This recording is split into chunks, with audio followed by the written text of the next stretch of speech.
This is a video on installing a rear main seal on a C11 engine and also the flywheel housing. There's also a bunch of other videos on rebuilding this engine that you can check out on my YouTube channel under the playlist C11 Rebuild. At the rear of the engine we are looking at the flywheel flange that needs to be cleaned of oil and debris.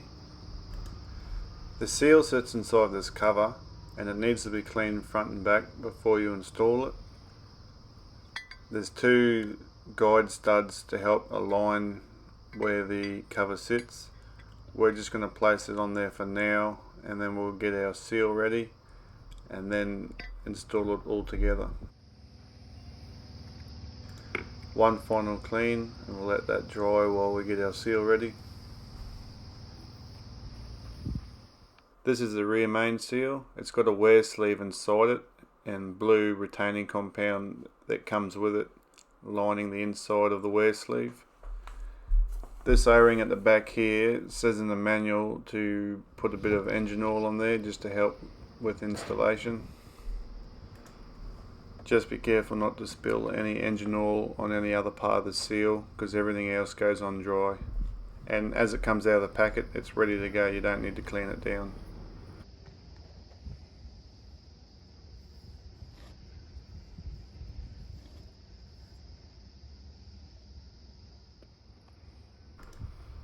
So then you pick it up and put it onto the flange just with your hands, just press on lightly. This is the seal installer. It's just a plate with a few holes cut out at the PCD. That's the installer number if you want to get one. They're relatively cheap because they're pretty simple. It goes on a certain way, so you got to get the holes lined up in the right spot and then put your flywheel bolts on and then just start winding it in by hand. It's not really something you want to run in with a rattle gun. It's a lot better just to do it by hand. That way you make sure it goes in evenly.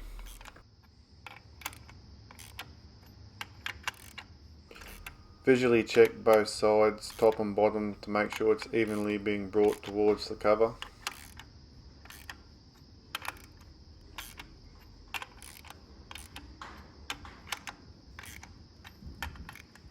As you can see, it's working out well and it's being brought in evenly. Now before we go too far, we want to line up the holes that mount the seal onto the cover just before the O-ring starts to touch. So put them in, that way you know that it's in the right spot, because if you bring it down you can't turn it once it's pushed in home. So make sure the holes are lined up, and our bolts into the flange bottomed out, so we need some washers to space it out and finish it off that extra couple of mil. So 3 washers is more than enough. So I'm cheating here a bit. I've got it most of the way, so I've brought the rattle gun out now because I'm only driving it home another 5 mil and it's pretty square. And that's it, you just drive it home till it stops and you'll see that the wear sleeve finishes flush with the end of the flange. And we've got a nice surface there. That blue retaining compound that was on the inside of the wear sleeve is seated nicely. It didn't peel out or anything, so we know we're going to get a good seal there. So when you put the bolts in, there's a pattern to do up, and it's in this form. You do a triangle and then move one from the start, do it up in a triangle, move one from the start and do it up in a triangle. That's how they tell you to do it in the manual. As long as you do it fairly evenly, I don't think it matters too much. And there's 4 bolts at the end of the cover as well. It tells you to torque these up to 12 Newton meters, and it tells you to torque them in that star pattern as well.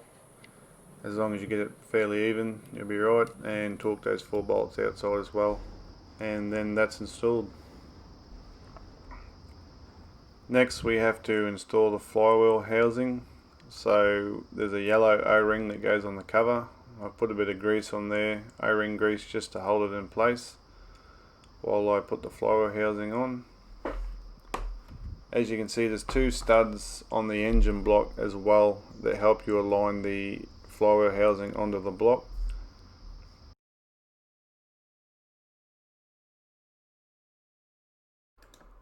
This is the specified gasket sealer to put the flywheel housing on from CAT. There's the part number.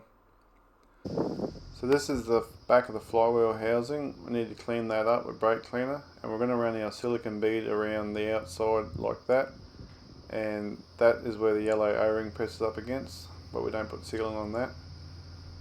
So we need to start right down the bottom here and run an even bead on the inside of the bolts all the way around where the flywheel housing sits.